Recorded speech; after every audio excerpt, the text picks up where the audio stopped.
And hello folks again, and I'm really excited about what we're going to do today because we've been doing a lot of work on acceleration due to gravity recently, and now today we're actually going to look at the two experiments on the Leaving Cert course to actually measure the acceleration due to gravity, g. And there are actually two main ways on your course of measuring acceleration due to gravity. The first method to measure g, the acceleration due to gravity, is known as the free fall method, and that's the one we're going to look at in this little video today. The second way to measure acceleration due to gravity is known as the simple pendulum method, and I am going to try to get you to do that yourselves at home, so that is going to be fun.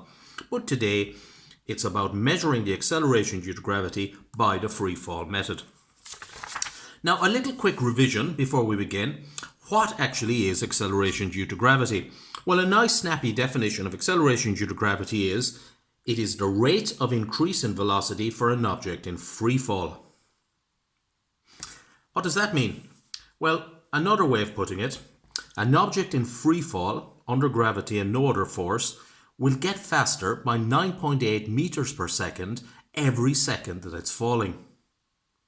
And we normally express this uniform acceleration as g equals 9.8 meters per second, or we write it more modern version, 9.8 meters seconds to the minus 2. You've seen that before. There's one caveat. Quite clearly, if you drop two objects, one like a metal ball bearing and the other like a feather in air, you will expect the metal ball to hit the ground first. But that doesn't mean gravity is acting on the two objects differently. It means that air resistance is involved, and a feather would have higher air resistance than a metal ball bearing. So we're just going to say, what do we mean by free fall? Well, free fall, we're going to say, means that the only force acting on the object is gravity, or give it its proper name, the gravitational force. So we're ignoring the effects of air resistance in this experiment. Now, when we actually do the experiment, we're going to unfortunately have to do it in air, so we're going to try to minimize the effects of air resistance and reduce them as much as possible. Okay, that is the definition of acceleration due to gravity. Now we're going to take a very quick look at the theory behind this experiment, and this actually is going to be quite easy, so just pay attention to this. Now, how to measure acceleration due to gravity? Well, let's consider an object being dropped from a height s. Now that object we're just going to consider to be a small metal ball bearing. And it's being dropped from a height s down to the ground, which is down there. We've got the ground there.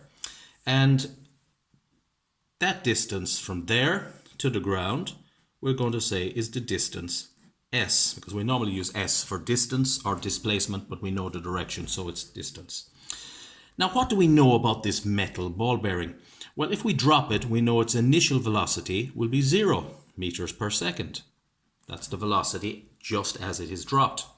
We also know that there will be an acceleration pulling it down, and that acceleration will be the acceleration due to gravity, so we can use the symbol g. It's very tempting for me to say g equals 9.8 meters per second, but that would be quite silly of me because the whole purpose of the experiment is to actually measure that value, so I can't really assume it before I've actually started. What else can we tell about the ball? Well, we're just going to say that the time taken for the ball to fall, we're going to call t. So we've defined several things about the ball. We know its initial or starting velocity is 0. We know the acceleration that it's under is a g, the acceleration due to gravity. We know the distance that the ball falls from the bottom of the ball, because it's the bottom that will hit the ground first. From the bottom of the ball to the ground is a distance s, and we know that the time taken will be t. Now we're going to presume that we can actually measure some of these things. We're going to presume that we can measure the distance the ball falls. And we can also presume that by some mechanism we can measure the time taken for the ball to fall. If we can do that, then we can apply some of the equations of motion to this situation. Now you've seen this formula before. S equals ut plus a half at squared. Let's apply this formula to this situation of the dropping ball under gravity. Well, s is the distance it falls, we'll call that s. Well, what is the initial velocity of the ball? Well, we said it's dropped, so its initial velocity is 0. So 0 multiplied by t will be 0, so that whole term comes to 0. Plus a half. What did we say the acceleration the ball was under was? Well, we said it's acceleration due to gravity, so I can replace a with the special acceleration g. G is just a special case of gravity, or special case of acceleration, that of the acceleration due to gravity. And then t squared. So we get this equation, s equals a half g t squared. Very interesting with this equation here. What is this telling us?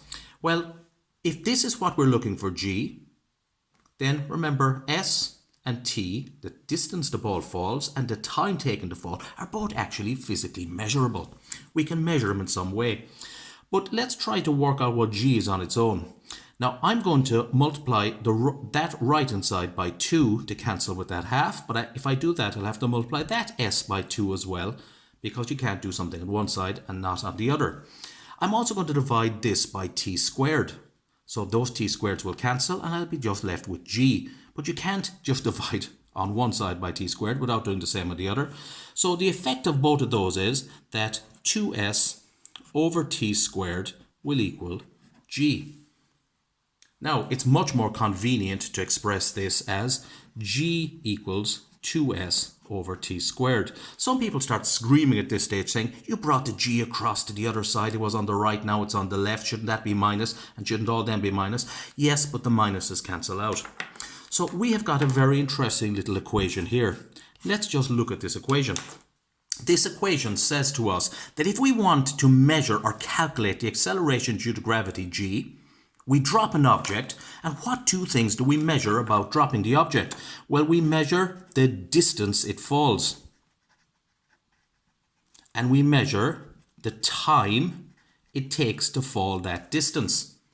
And if we double the distance and divide that by the square of the time it takes to fall that distance, then our formulas tell us that we will calculate g, which is the acceleration due to gravity. So that will give us the way of actually being able to measure acceleration due to gravity. We're simply going to drop an object, measure the distance it falls, measure the time taken to fall that distance, double the distance, square the time, divide top by bottom, and the answer will be g, the acceleration due to gravity. Okay, so let's look at the experiment. Well, here we've got the experimental setup. The title, of course, is to measure the acceleration due to gravity g by the free fall method. So let's look at the diagram. Oh, well, first of all, we've got a little bit of theory. As we've said already, acceleration due to gravity g will equal twice the distance that the ball falls divided by the time squared for it to fall that distance. That formula is not in your maths table, so it's a very good idea to actually learn it right now. So let's see, how do we carry this out? Remember, we're trying to measure the acceleration due to gravity g, but we're going to actually measure the distance the ball falls, the time taken for the ball to fall that distance, divide, put them all into the formula, and that will calculate acceleration due to gravity g for us. Okay, let's look at the experimental setup. Now, here is the diagram. Well, what are we going to do? The star of the show here really is the metal ball. And this metal ball is in a clip. This metal ball is in a clip, and when you press the button on the clip, the metal ball will be released and will fall down under gravity. So this whole apparatus here that the metal ball is contained in is known as a release mechanism, because when you press the button, the ball is released and falls. But when you press the button, actually two things happen. The first thing that happens is the ball falls, but the second thing that happens is that this release mechanism is rigged up to an electronic timer. So when you press the button, two things happen. The ball falls and the electronic timer starts. Okay, two things. The ball keeps falling, and the ball eventually will hit this thing called the vibration pad, but I've seen it in some books as a pressure plate. And that simply, when the ball hits it, will actually send a signal to the electronic timer to stop it. So when the ball starts falling, the timer starts. When the ball stops falling and hits the pressure plate, the timer stops. So that allows you to measure the time taken for the ball to fall through a certain distance. It's then quite easy to measure that distance, and we measure the distance that the ball falls through from the bottom of the metal ball to the top of the vibration pad. Remember, it's always the bottom of the metal ball in this experiment because it's the bottom of the metal ball that strikes the vibration pad first. And we measure that distance with a meter stick. So what two things have we measured? What two things have we measured simply out of this? We've measured S, and we've also measured the time t. So we can put them into this formula, g equals 2s over t squared, and calculate the acceleration due to gravity from that. Obviously, you wouldn't do an experiment once. We're going to have to repeat it more than once. So that is the diagram there. And it's a very, very simple diagram. It just is a mechanism to allow a metal ball to fall. When the metal ball starts falling, it starts the timer. When the metal ball hits the vibration pad, it stops the timer. The timer then tells us the time taken for the ball to fall. And we can physically, with a meter stick, measure the distance the ball fell. So we have those two quantities, can put them into the above formula to calculate g, the acceleration due to gravity. Let's have a quick look at the timer. Even in drawing, I couldn't afford a good timer. This timer goes to 2 places of decimals. That is known as a centisecond timer. If we could afford a timer that goes to 3 places of decimal, that is known as a millisecond timer. Which do you think would be more sensitive? Which measures to more places of decimal? Well, obviously a millisecond timer is more sensitive than a centisecond timer because it measures to more places of decimal. Although a centisecond timer is quite adequate as well. Okay, you will have to know a little bit and be able to describe how this experiment is done. So let's just fly through the different points in the method. Well, the first point in the method is you measure the distance the ball falls, which we call S, with a meter stick. Then you press the button on the release mechanism. 2 things happen when you press that button. The ball will fall and the timer will start. The ball falls under gravity. The ball strikes the vibration pad at the bottom. This stops the timer. And you just look at the timer and you know the time t taken for the ball to fall through a distance S. So you have 2 quantities measured, t and s, distance and time. What do you think you do with them then? Well, if you think you put them into this formula and calculate g, that is precisely what you do. You calculate the acceleration due to gravity by putting the values of distance and time into that formula, and you calculate a value for acceleration due to gravity, g. Quite clearly, you would never do an experiment once. You would actually repeat it and repeat it many times and try to get an average. And what we would tend to do in this experiment is you would change the distance s, repeat the experiment, and do that 5 or 6 times to try to get an average value for g, the acceleration due to gravity. So what we would say is increase the distance s by maybe 10 centimeters, but hold it, we should really talk about meters because meters is the standard way of measuring distance. And keep repeating the experiment until you get a total of about 7 corresponding values of distance and time. I'll show you a data sheet there very shortly at the end of this. So you do it about 7 times in total and have 7 different values of s and 7 different values of t and 7 different calculations of acceleration due to gravity, which you can average, and you will come out with a very, very good answer around 9.8 meters per second squared. Perfect. But there's actually a better way of doing this, a better way of actually doing an average, and that's actually plotting a graph. And this is where I want you to pay great attention, because the graph you will be plotting here is a graph. On the y-axis, you will put down 2s, twice the distance the ball falls, and that will be in meters. And on the x-axis, you will put the time the ball falls squared, and that will be in units called seconds squared. We don't often encounter those unit seconds squared in everyday life, but if time is measured in seconds, time squared is measured in seconds squared. And when you plot those, you will get what approximates, or hopefully very close to, a straight line. I'm going to try to draw the best straight line through these points possible. If I leave points out, I'll try to leave equal numbers on either side. Okay, well, what does, we said g equals 2s over t squared. And you notice that I plotted this 2s on the y-axis and this t squared on the x-axis. That will mean that the slope of my graph, because slope always is, whether you know this in maths or not, slope always is an average of what's on the y-axis over an average of what's on the x-axis. So the slope of this graph, when I calculate the slope, it will be 2s over t squared, which is g, what we're looking for, the acceleration due to gravity. So what you will have to do is get 2 points. 0, 0 is a beautiful point. We call that x1, y1. Get some other point that's on the line there, call that x2, y2. Then use the slope formula. Slope equals y2 minus y1 over x2 minus x1. Put them in and the slope will equal g, the acceleration due to gravity. Anytime you put that, if you have what you're looking for in a formula, put what's on top of the formula on the y-axis, plot what's on the bottom on the x-axis. The slope of the graph will always be what that is. So the slope of the graph will equal g, the acceleration due to gravity. I won't ask you to plot a graph straight away, don't worry about that. Okay,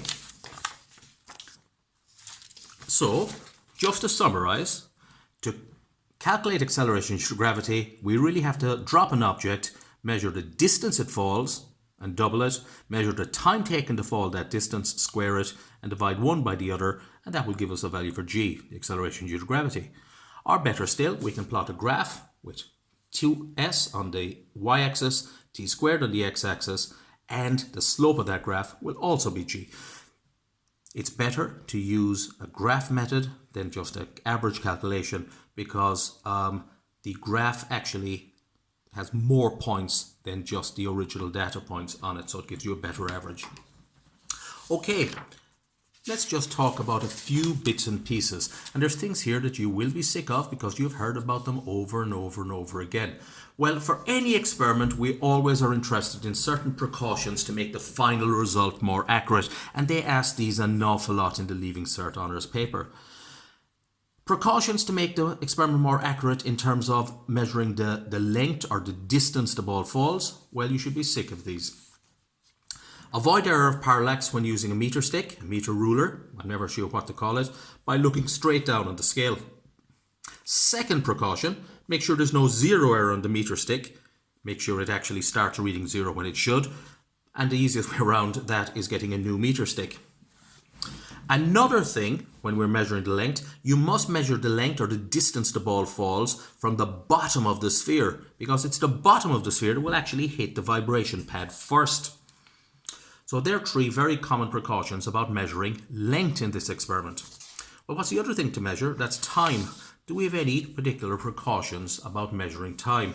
Now, this one you're going to find a little weird at first. For each distance, you're going to record the time 3 times. And you're not going to do the average, you're going to take the lowest. And the reason is this. If you leave the ball drop from the same height 3 times, you might not get exactly the same results. The time might be slightly different in each. And we're going to say that a lot of factors can actually make the time a little longer than it should. Factors like friction in the release mechanism or a little gust of wind blowing the ball sideways can make the time faster, but nothing can make the time lower than it should be. So you're going to, for each distance, record the time 3 times and take the lowest value. And that's the one you should take because the others have obviously been artificially lengthened due to some reason like friction. Use an electronic timer that measures to more places of decimal. Remember I talked about the millisecond and the centisecond timer early. Electronic timer that measures to more places of decimal, like 3 places of decimal rather than 2. And that, another way of saying that is use a more sensitive electronic timer. Now there's a few other precautions. You're going to see a lot. I'm putting on a lot of these here, but they all have come up in exams at some stage, and that's why I'd like to draw your attention to them. It's very important to use a good release mechanism so that the time will not be larger than it should, so that the time actually measured will be accurate. I know in Tralee IT, when they do this with their first year physics students, they use an electromagnet. But the electromagnet actually holds the ball in place for a little fraction of a second, about a tenth of a second longer than it really should. And that messes up their final calculations, their final value for G. So you need a good release mechanism so the time will be correct. Another thing is, it's always good to work with large numbers in science because that reduces what are known as percentage errors. So don't use heights of more than 0.2 meters or less than 0.2 meters in this experiment, because that will give rise to very small times and high percentage errors. If you used, we'll say 10 centimeters, 0.1 meters and dropped the ball, the time would be so small that a very small error in measuring the time would be a high percentage of the time you measured, give rise to high percentage errors. You always measure the distance that the ball falls from the bottom of the sphere, because that is the point that hits the vibration pad that turns the timer off first. And last but not least, exclude all external forces such as drafts. Why? Well, a draft, if you had the ball there and it was falling, a little draft could actually make it go sideways. And if the ball went even a tiny bit sideways, that would make the time longer than it should be. The time measurement would not be accurate then. Another thing they often ask in this, and I'm going to go quick because you can pause this video and look and read these anytime you want. How is air resistance minimized? Well, there's two ways to minimize air resistance. One is used a lead ball or some dense material. And a sphere, of course, has low air resistance. So use a lead ball as a sphere has less air resistance. And of course, a best way possible, not that practical for a second level school, but they can do it in universities, do the experiment in a vacuum. That gets rid of air resistance totally. And then you have no problems whatsoever with air resistance. So two ways of getting rid of air resistance. By the way, I did forget something earlier, and I'll just bring it in here now to mention it to you. We looked at the experimental setup and the diagram. Now, it's kind of hard to visualize that. So if you go here, this little website here on, sorry, not website, it's a YouTube video. It is Measuring G Experiment 5. If you just put that into the search box, you will get a very short video from a young student in, I think, Cyprus, that shows the experimental setup. It's just about a 90-second video, and it actually shows the experimental setup. It shows the timer, it shows the release mechanism, it shows the ball. Doesn't go through the experiment, but it will show you how the equipment is set up so you can get a good visual of it. Okay. Now, we've looked at the precautions, we've looked at the way to minimize air resistance. One thing they ask quite frequently in the Leaving Cert, explain clearly how the time taken for the ball to fall was measured. This is really, really easy. It's so easy that people actually overcomplicate it. You press the button on the release mechanism, two things happen, the ball falls and the timer starts. The ball then hits the vibration pad at the end of the motion, and that stops the timer. How do you know what the time is? You look at the timer and you read it, and that will tell you the time taken for the ball to fall. Easy, but there's three parts there, and you'll be surprised how people actually leave out the third part. Just actually look at the timer and read the time. What else do we need to know about this experiment? Well, here is an example of results a student got. Now, this is a student. These are real results, and the student, first of all, measured the height the ball would fall from the bottom of the ball to the vibration pad, set it at 0.3 meters, found the time was 0.244 seconds, very small time. They increased the distance the ball fell, and they found the time actually increased. Now, how would they use these values to work out an acceleration due to gravity? Well, what they would have to do is they would have to double the distance. That's easy, 0.6 meters. They would have to square the time. Okay, we might as well do that. 0.244 squared equals and that is 0.059, and they would divide that by that to get a value for acceleration due to gravity, which would be just under 10, so it would be around 9.8. And they would have to do that, and then each time they do it, calculate a value for g, the acceleration due to gravity, in meters seconds minus 2. I'm not going to ask you to do that yet. I just want you to be aware of what the results table actually looks like. Okay. So, when you're doing the experiment to measure acceleration due to gravity, what exactly do you need to know? Well, from this video, you will need to learn the labeled diagram. What else will you need? You will need to know what measurements are taken and with what instrument. You will need to know the formula. It's not in the maths table. It's 2s over t squared, easy to remember. You will need to know the graph. And I'm going to ask you to draw a graph, but not yet. And you will have to know from the graph how to calculate the slope and what the slope means. You will have to know some precautions to make the final result more accurate. They're easy enough. But there's two types of precautions. There's precautions when measuring the length, and there's precautions when measuring the time. Try to memorize 2 or 3 of each. Okay? You will have to know how is air resistance minimized in this experiment, and you will have to be able to explain clearly how the time interval was measured. Ball falls, timer starts, ball hits vibration pad, timer stops, and you read the time from the timer. Okay, after all this, and there's a lot of new information here, some of you might be reeling from this, okay, I'm going to ask you to do something. So what I'm going to ask you to do, I'm going to ask you to dig out your experiment copy that you would have somewhere, and you're going to start writing this experiment up. Now, you haven't got results yet. I will have to give you results. You could almost do this at home. You could almost drop objects and time them with your mobile phone, but that probably would get messy. And we're going to do the other experiment at home, and that will work very, very well anyway.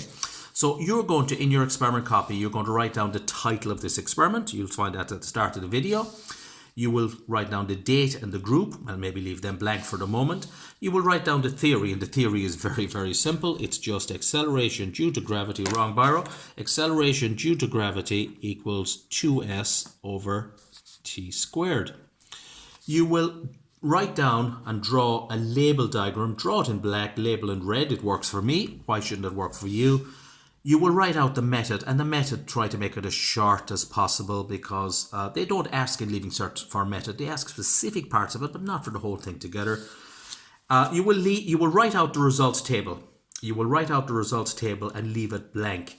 And when I say write out the results table, what do I mean by that? I mean that table there with those headings, and you can put in those S's if you want, but leave everything else blank for the moment.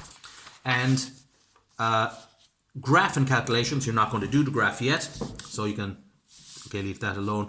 And you're going to have to write out precautions to make the final result more accurate. There's about 9 of them. Okay, there's a lot of them. Try to write out 5 or 6 of them and try to learn the others. It is very, very much worth it.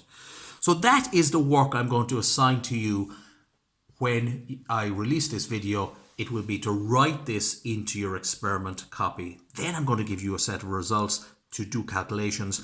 Then I'm going to ask you to plot a graph. How you get graph paper, I have to work that out in the meantime. Okay, thank you for being attentive, and we'll talk again some other time. Thanks.